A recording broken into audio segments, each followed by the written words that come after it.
Greater సిటీలో మరో new trend start అయింది. పెన్సిల్స్, పెయింటింగ్ స్థానంలో ట్యాబ్లు, స్టైలస్లు వచ్చేసాయి. ఈ నయా టెక్నాలజీకి ఆర్టిస్టులు సైతం సలాం కొడుతున్నారు. పేపర్ పై పెయింట్స్ తో పాటు ట్యాబ్స్, స్టైలస్లలో క్యారికేచర్ బొమ్మలేస్తూ ప్రజల్ని మంత్రముగ్ధుల్ని చేస్తున్నారు.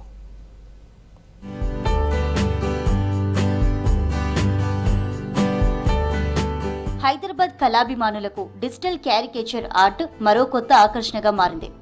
పెయింటింగ్ బ్రష్ల స్థానంలో ఇప్పుడు ట్యాబ్లు, స్టైలస్లు వచ్చేశాయి. కార్టూన్ స్టైల్లో వ్యక్తుల ముఖ చిత్రాలను మినిట్స్ లో డిజిటల్ గా రూపొందించే ఈ ఆర్ట్ ఇప్పుడు సిటీలో వివిధ ఈవెంట్స్ లో స్పెషల్ అట్రాక్షన్ గా నిలుస్తోంది.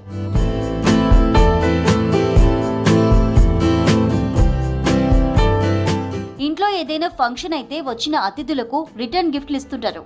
బడా కార్పొరేట్ సంస్థలైనా, ఆఫీస్ స్పేస్ లో రన్ చేసుకునే చిన్న చిన్న స్టార్టప్ సంస్థలైనా సరే తమ వార్షికోత్సవాలు, స్పెషల్ అకేషన్స్ ని సెలబ్రేట్ చేసినప్పుడు తమ కంపెనీ ఉద్యోగులకు, వచ్చిన గెస్ట్లకు ఏదో ఒక మెమొంటోలు, హ్యాంపర్స్ ఇస్తుంటారు.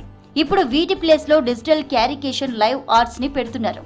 లైవ్ లో ఉద్యోగులు, అతిథుల బొమ్మలని నిమిషాల్లో వేసి అక్కడే ప్రింట్ కూడా ఇస్తున్నారు. ఈ కల్చర్ ఇప్పుడు సిటీలో బాగా పెరిగిపోయింది. ఇది ఫస్ట్ టైం నేను వేయించుకుంటుండేది. ఇది బాగుంది. Like sustainability and strategy with my name and with caricature, it is looking very good. Corporate meetings నుంచి వైవాహిక వేడుకల వరకు ఇప్పుడు డిజిటల్ క్యారికేచర్ ఆర్టిస్టులకు డిమాండ్ భారీగా పెరిగింది. లైవ్ గా క్యారికేచర్ వేయడం, వెంటనే డిజిటల్ ప్రింట్ ఇవ్వడం ఈ ఆర్టుకున్న ప్రత్యేకత. వెస్టర్న్ కంట్రీస్ లో మోస్ట్ పాపులర్ అయిన ఈ ఆర్ట్ సోషల్ మీడియా ట్రెండ్స్ తో, గిఫ్ట్ ఐడియాల రూపంతో ఈ కళకు ఫుల్ బూస్ట్ ఇస్తోందంటున్నారు. క్యారికేచర్ ఏంటంటే ఎగ్జాజరేటెడ్ డ్రాయింగ్ అన్నమాట. సో మనకున్న డ్రాయింగ్ని ఉన్నట్టు కాకుండా దాన్ని కొంచెం ఎగ్జాజరేషన్ అన్నమాట. ఆ ఫ్యూచర్స్ని కొంచెం పెంచేసి ఒక పర్సన్ నవ్వుతున్నట్టు ఉంటే ఇంకొంచెం ఎక్కువ నవ్వుతున్నట్టు. కొంతమందిలో డిఫాల్ట్గా అలా ఫేజెస్లో కొన్ని ఎక్స్ప్రెషన్స్ ఉంటాయి అన్నమాట. సో సాడ్గా కొంతమంది చూస్తుంటారు, ఎప్పుడు డిప్రెస్గా కనిపిస్తుంటారు కొంతమంది ఒక టైప్ ఆఫ్ ఎక్స్ప్రెషన్స్ ఉంటాయి. సో వాటిని చాలా స్పాంటేనియస్గా నోటీస్ చేసి దాన్ని క్విక్గా ప్రజెంట్ చేయడం అనేది క్యారికేచర్లో వన్ ఆఫ్ ది స్టైల్ అనమాట. సో అది యాజ్ అ ప్యాషన్గా నేను ఇది చూస్ చేసుకున్నా.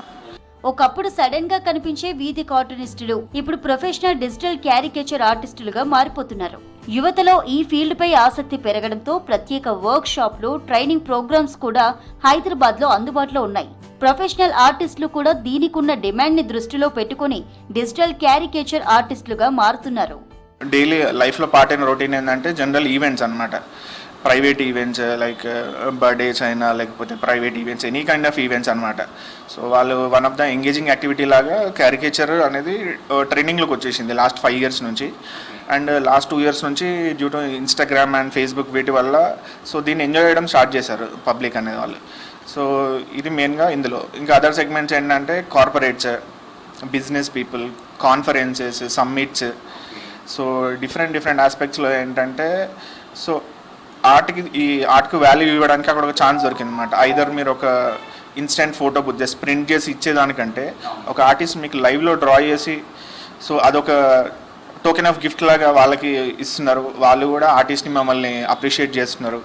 డిజిటల్ క్యారికేషన్ అనేది కేవలం ఫన్ కాదు, ఒక మంచి కెరీర్ ఆప్షన్ గా కూడా మారుతోంది. డిజిటల్ టెక్నాలజీ, ఆర్ట్ కలిసిన ఈ మిక్స్ ఇప్పుడు క్రియేటివ్ ప్రపంచంలో ఒక సరికొత్త ట్రెండ్ గా మారింది.